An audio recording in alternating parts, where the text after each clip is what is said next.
mahilig sila alam, talagang saludo ko sa inyo dahil ang kadalasan sa ibon pagka nakawala na, hindi na sila babalik eh. Nabibilib ako, hindi naman sa ordinaryong ibon. Wow, napakaganda talaga dito. Morning sunlight, 7 a.m. sharp, talagang nagpapakain si Kuya Iboy. 7 Hanggang a.m. 8:30. hanggang 8:30. Punta kayo dito. At may enjoy nyo yung nature, maganda. Tahimik, malayo sa kalsada, hindi polluted. Maganda yung hangin, fresh. Ngati ka talaga dito, sulit.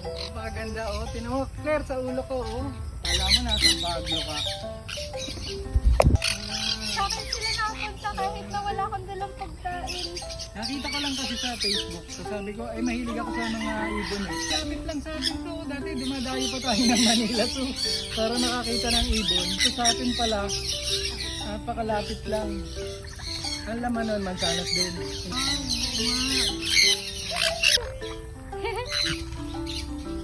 Pati pala yung manok, kinakain din ng ano. Yung mga laglag na seeds.